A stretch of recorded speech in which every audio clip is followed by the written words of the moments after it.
I was down in Orlando, Florida this past weekend, some of you know, speaking at the Black Regiment Conference. It was an amazing time.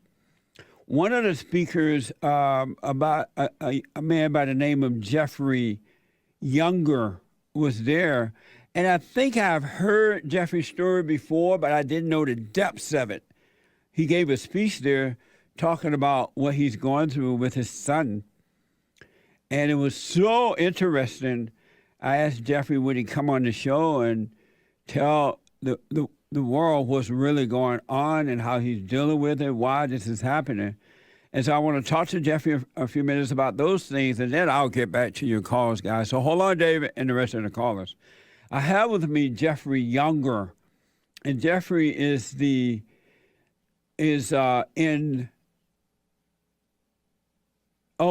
is in the middle of a battle to save his son James, from being transitioned into a girl by his mother. So Jeffrey's son James, they live in Texas, I believe. And I'll let Jeffrey tell this, but he is divorced and has two sons, according to Jeffrey.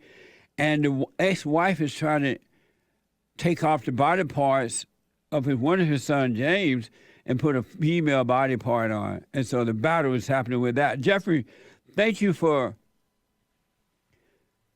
coming on. I appreciate it. Thank you, Jesse. It's great to talk to you again. You too, man. It was an honor to meet you down there in Orlando this past weekend. Your son, this is an amazing story. So you were married to this woman for how long? 5 years, over 5 years. Amazing. And why did you guys break up? There just seemed to be a sudden, I don't know how to describe it, ideological break. Maybe about really after the children were born, right after the children. She had a postpartum kind of depression thing. Yeah. And nothing was ever the same afterwards. My personal belief is that she just married me as a sperm donor that pays child support. I think this was all set up from the beginning. So I'm not clear. This ex-wife of yours, is she the mother to both your son, James, and your other son? Is she the natural mother to them? Well, she carried the children, but we had to use an egg donor because she was too old to have viable eggs. Oh, what the? And she chose to have boys. Oh, she did. So when she got the eggs, she asked for male eggs. Yes. And were you okay with that? Well, I was, unfortunately, I had not listened to the Jesse Lee Peterson show at that time. And I was a doe-eyed, in love, naive male. Yeah. And I thought we were going to be together forever. We were going to try to go to heaven together, try to get our whole family to go to heaven together. And it just did not work out that way. And so it's your DNA, but not hers. Correct. And I do think that plays into the way she treats my sons. I think to her, there's sort of a medical experiment. So tell the folks what's going on. Well, so, we should probably start when your listeners will be interested when I first met her. So I thought she had two adopted daughters, and, adopting orphans, is a good thing. It's a good work. And I thought, well, okay. When I got married, I found out the story was a little bit different. Well, sure, one of her daughters was adopted, Sydney, but Sydney had been exposed to methamphetamine in the womb by her brother and his wife. And then they tortured her with food and abused her with food. All her teeth were rotted out and everything at 18 months. And so the state of California took that child from her brother and gave it to my ex-wife, Aunt Georgelas. And I thought Sydney was just adopted. I didn't know it came from her family, and I didn't know that she was an abused child. And then it turned out that her other daughter, Zoe, was not adopted, but was from a sperm donor. And I probably would have not married Anne on that basis. So I discovered all this while Anne was pregnant with my sons. And so she told you, these are my two daughters. Yes. Amazing.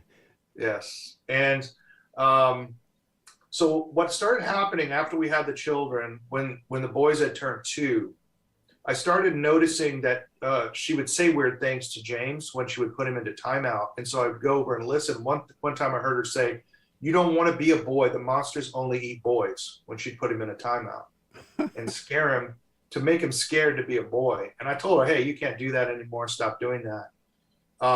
A few months later, she filed for divorce. And because she's a pediatrician, she was able to find psychologists, which forced me out of the house. And I moved a mile away from the house to stay near my boys. And then my son started wearing a rag on his head. And I said, "Why are you wearing that rag on your head all the time?" And he said, "Well, because mommy says I'm a girl." Wow. So I whipped how out how old was he at the time when that happened? just turned 3. Amazing. Yeah. And then I whipped out my iPhone. I took the first iPhone video I'd ever taken. It's on YouTube. If you just search for "Mommy Says I'm a Girl," it's everywhere. It went viral. And he just says, "Yeah, mommy says I'm a girl. Mommy cross-dresses me in dresses. She paints my nails." And I found out she was presenting him to the world as a girl. She was teaching him that he had a girl's brain and a boy's body, and had exposed him to transgender books, which I consider pornographic, and had really put him far along this route. And then she sent me an email saying, "I just want you to be prepared for what's coming your way, Jeff. You have a transgender son." And she sent me another email in which she contemplates cutting his penis off, assuring me that he's still going to be my child even after he loses his penis. Wow. And so if she wanted girls, why did she ask for male sperms? I'm not sure. I know in her past, she had a gay brother. He died in the AIDS epidemic. I know she played a part in encouraging his homosexuality. I know that now from depositions. So I don't know. I can't really get into her head why she would do this to an innocent young boy. And how old is James today? He's 9 years old. He's 9. What happened was she continued to push this on him. She gave him a fake girl's name. And you got to remember, when she enrolled him in school as a girl, the school supported her 100%. Yeah. To the point where when I would bring my son in boys' clothes, the teacher would give my son a dress. The school counselor was teaching him that he was a girl. The principal, the police officer, the lunch lady, the teachers all affirmed him as a girl. And he really didn't believe me that he was a boy because of that. Because all of his authority figures were telling him he was a girl. So eventually that provoked me to get much more aggressive in fighting this. I started challenging the school district. So she filed a motion to remove all my parental rights. And this culminated in a 2.5-year, court battle, which total cost me over $1 million. And the best experts on both sides of the transgender divide, the transgender issue, showed up at that family court in Dallas, Texas. I had the original founding members of the transgender medical community, guys that had trained under the original guys from Johns Hopkins that opened the first clinic. And they shut that clinic down within 4 years because they could prove their treatments were actually harming patients. Yeah. And we're relearning that lesson on children. And at that court battle, she lost sole control of medical and psychological decision-making. And I got equal parental rights, and that let me stop her from chemically castrating my boy. Nice. They had planned on chemically castrating him at 8 and putting him on cross-sex hormones at 10, which would have permanently sterilized him. And they were looking at removing his testicles and penis at 14. Most of that's in the medical records, and all of it is in testimony, sworn testimony. That's amazing, man. Yeah. So she's recently, the court order, the courts are doing terrible. The courts are not fighting this. The courts are not stopping this. So the family court gave me 50-50 parental rights, but it didn't give me 50-50 possession. I had to go through a counseling regime, stuff like unconditionally loving your child, recognizing the signs of bullying, the usual things you'd expect from like a parenting class. So they said, when you go through that, then you're going to get 50-50 custody and no child support, because everybody knew that my child support was really funding lawsuits against me and my boy. Yeah. So what happened was the counselors then created a $4,000 a month counseling regime, blew this thing up. It's been a year and a half. They started teaching my son that he was a girl. They affirmed him as a girl without my consent. They did this secretly in secret counseling where I'm not allowed to even know what they told them. And I revoked consent for the court-appointed counselors to see my son on the basis that they're abusing him. So then she went back to court and filed another motion to remove all my parental rights. But also, it's illegal for me to be speaking to you and your audience right now. Yeah, I was going to ask you about that. I was going to ask you, because you mentioned that because you are in court right now, you're not supposed to publicly speak about these things, right?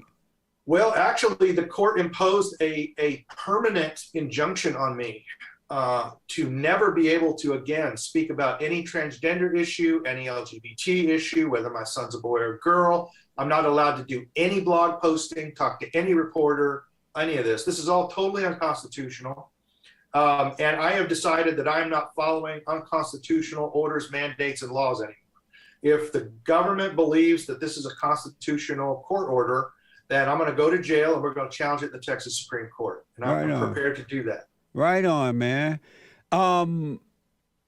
That's crazy. Why did they say why they don't want you to speak out about what's going on?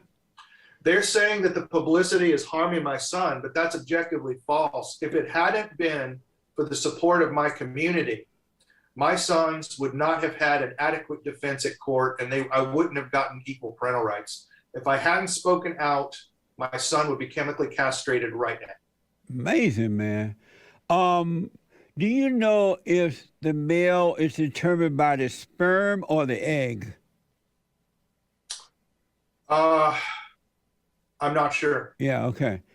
Can you speak on you talked about this earlier, can you speak on the social transitioning versus the medical transitioning of James? Yes. So you'll hear the clinicians today talk about this. So social transitioning means treating a child as though they are a different sex. So in my case, they treat James as though he is a girl. They use a girl's name, female pronouns. In every way, they put him in situations where he's a girl.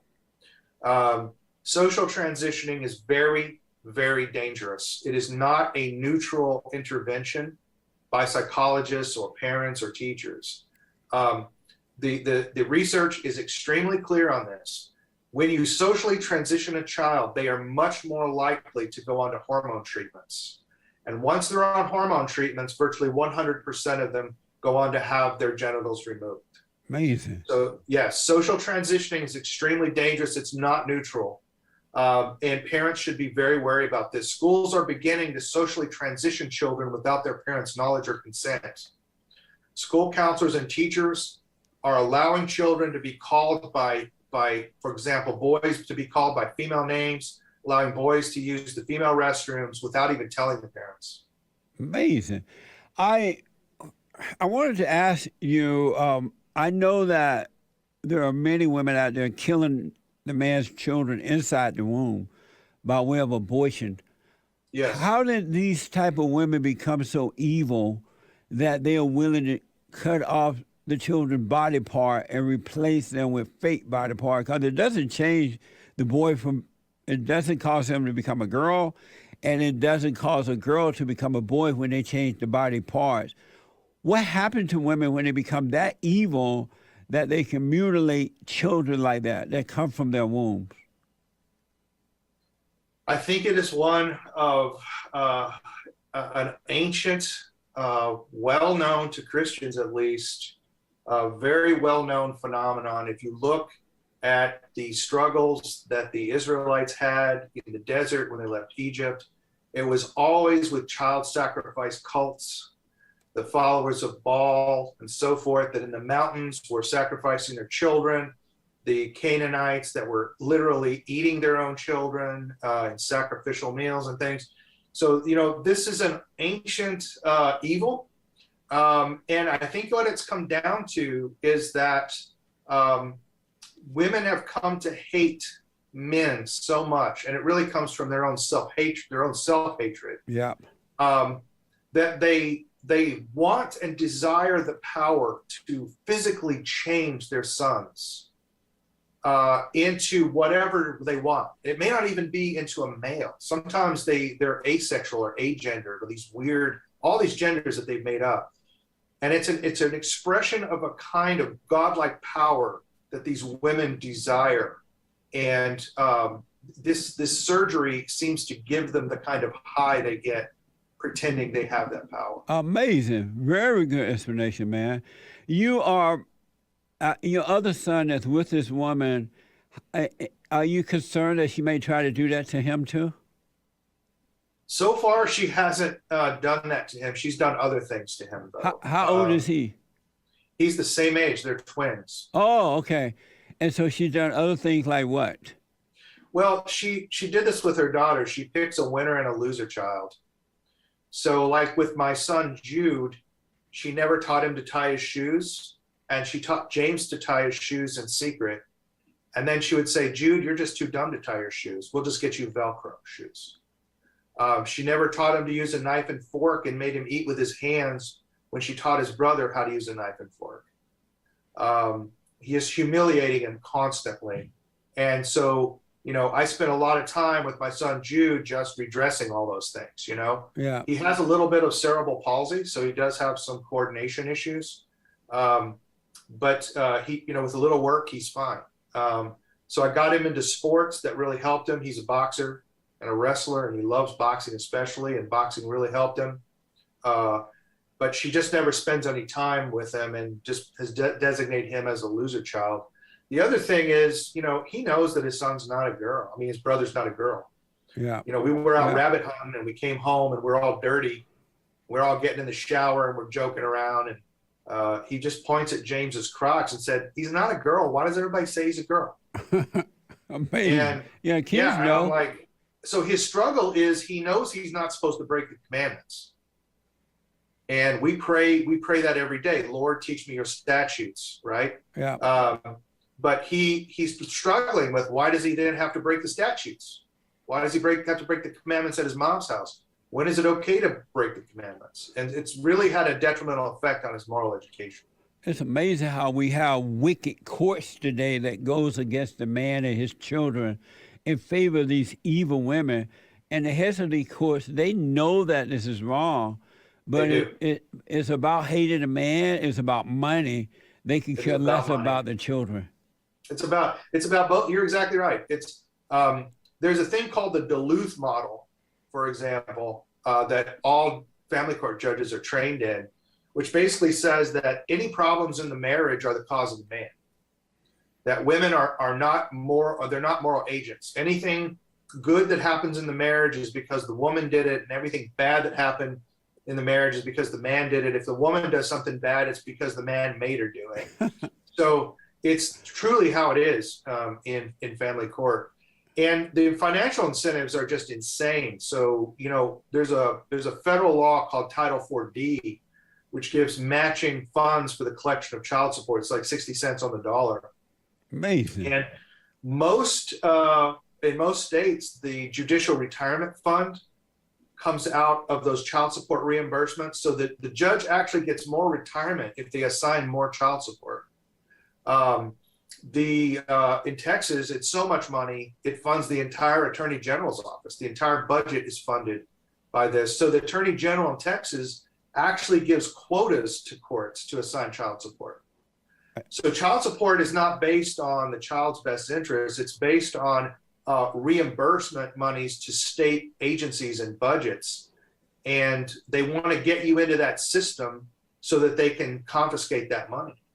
Amazing. And so there always has to be a loser parent that pays child support. That's why they never give 50-50 in family court, because one parent has to pay child support or the state doesn't get its money. That's amazing. Follow the money trail. So this is not new. There's nothing new under the sun. And taking off children's body parts and mutilating them in this manner is not new, huh? Not at all. I'm an Orthodox Christian, for example, and the Serbians, when they were conquered by the Turks, the very first thing that Turks did is they took the firstborn from every family, and they did this for 200 years. They took the firstborn from every family, castrated them, took them back to Turkey, indoctrinated them as Muslims, and sent them back as soldiers to oppress their own people. Amazing. As a form of humiliation. This is an ancient form of torture for Christian men. It's an ancient form of torture. Amazing. The other day, you talked about the Republicans, how the representatives of the Republican parties, they're in favor of this transgender, and then they are helping to finance it. Did I read that wrong? No, you're absolutely right. One of the shocking things that I've discovered is that the entire transgender movement is being funded and led by Republicans. There's a really good article you can get at the Federalist. It's called "Who Are the Rich White Men Funding the Transgender Movement" by Jennifer Bilek. And in that, she traces the funding. They wash money through Australian NGOs and they bring it back into the country. And the two top donors, the two top funders and pushers of the transgender ideology are the two largest Republican donors, Paul Singer and James Pritzker. He now calls himself Jennifer Pritzker. Paul Singer founded the Human Rights Campaign, which is the largest. If you see the equal sign, that's his organization.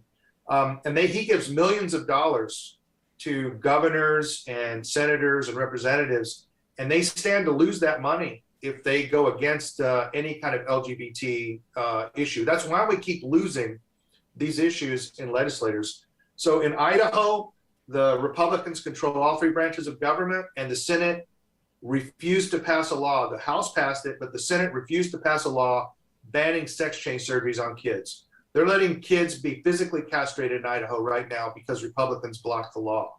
That was done because of the Paul Singer crowd, the Chamber of Commerce crowd, all went together to block that bill. Same thing happened in Alabama. Just happened in Texas. The Texas Republican establishment blocked bills to outlaw sex change surgeries on kids. We're going to have to get serious in the Republican Party and look at our leaders. And these people are not on our side. They've never been on our side. They're turncoats. And we need to start recognizing that. And we need to either win in the primaries or let them lose elections. Yes, absolutely. I noticed that your personality seems to be not broken going through this. And these are your natural children. And yet you seem to be dealing with it in a very strong but right way. How is that for you? Well, I spend a tremendous amount of time in prayer. I fast regularly. I read the Bible every day. I have a community that supports me, and I understand how to use the weapons of spiritual warfare. Right on.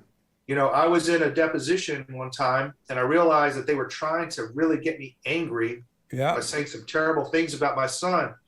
And I realized that the Christian peacefulness was a giant weapon that I could wield against them. Yes. And being peaceful doesn't mean I have to obey. That's right. Right? People think that they think that peacefulness is obedience or obsequiousness. Is not. That's right. I peacefully will do what is right. And I will be a wall, is what I said.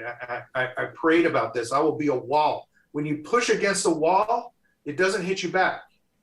If you push with 1,000 pounds, it pushes back with exactly 1,000 pounds so that nothing moves. Amazing. I won't move, but I also won't strike out. That's amazing. Can you speak on Title, I believe it's 4D? Title 4D was put in place by, I mentioned it earlier, it was put in place by Jimmy Carter. It provides for matching funds for the collection of child support. In Texas, it's about $500 million. So this is a program that nationwide is as large as some of the largest defense programs in the United States. It's the largest transfer of wealth in the United States, bar none. It's 10 times greater than its nearest transfer. And it's almost all from men to women and in child support. And then the government matches 60 cents on every dollar that fathers pay. So what happens is, let's say that I pay $100 in child support, the state gets $60. Wow.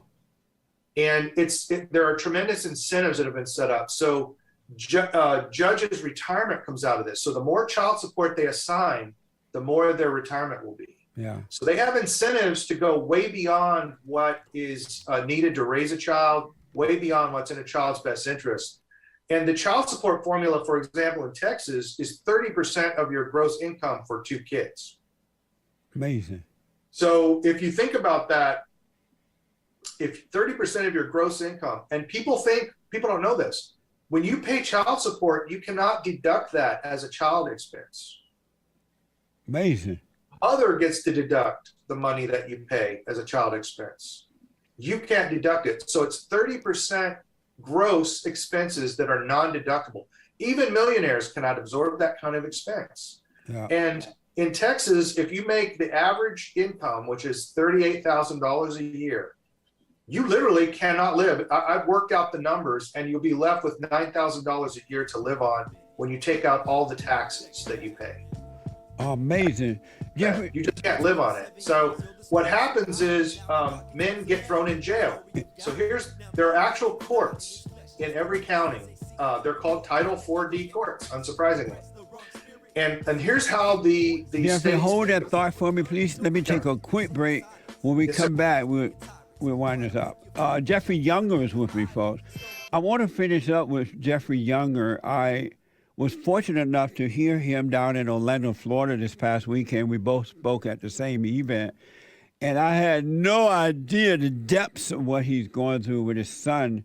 His wife's trying to take off the body parts and turn his son into what they think is or pretend to be thinking, a female. And Jeffrey is fighting this, spending truckloads of money, and just dealing with it in just seemed to be a perfect way.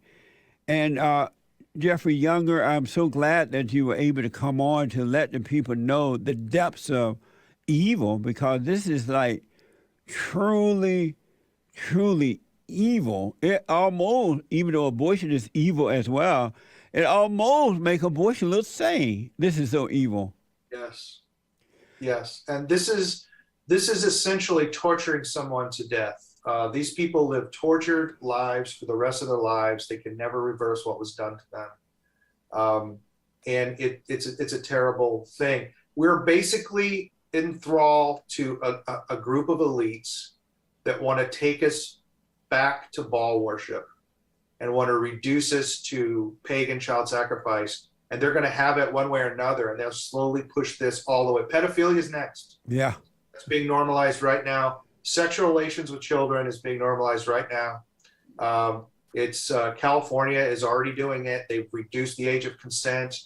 So there's going to be a whole movement after this one. And I would ask your listeners to think about how fast they were able to do this. It took them 15 years for gay marriage.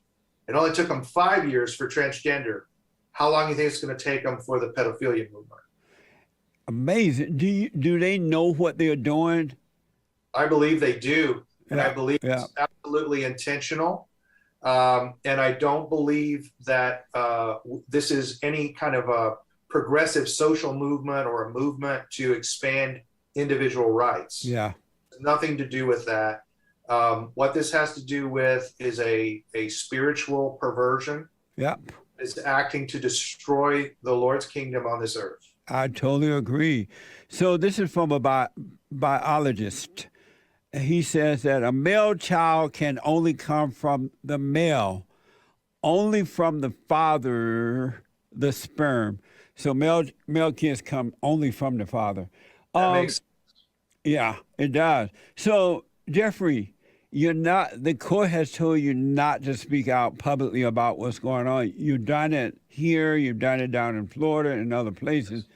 What do you think, even though we never really know what's going to happen, what do you expect to happen as a result of you speaking out?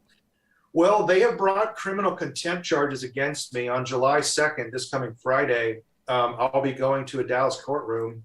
They've called for an in-person hearing despite the COVID thing, and that's because in Texas, you cannot sentence someone criminally unless it's in person. It's called the confrontation clause in Texas. It cannot be done remotely. So I'm going to appear in person before the court. They're asking that I be jailed for 1 year. I be fined $50,000 and I put on 10 years probation for cooperating with my fellow citizens to end child abuse. So, the punishments of wicked men are praise to the righteous. I'm happy to do it. I'm happy to have the opportunity to go to jail, to challenge this in the Texas Supreme Court and see if in this state we're going to allow courts to prevent fathers from cooperating with their fellow citizens to pass laws to end child abuse. Right on. You are, man, I pray for you. I wish you well through this, and God is with you, and as long as you don't let them bring you to anger, you will win this, come hell or high water. Does your son, and we shown James' picture up here already, does he know you're fighting so desperately for him? I think he does. I think I know what he wants. Yeah. He's told the psychologist he wants to be a boy, that he wants to be a boxer. They're not listening to him. Their professional bodies, their professional standards don't allow them to help my son identify as his biological sex. Did you know that? I did not. Psychologists and doctors are not allowed to help children identify with their biological sex. They are only allowed to affirm children in a sex different than their biological sex because they consider it reparative therapy to help a child identify with their natural sex. Amazing. It's amazing what they've done.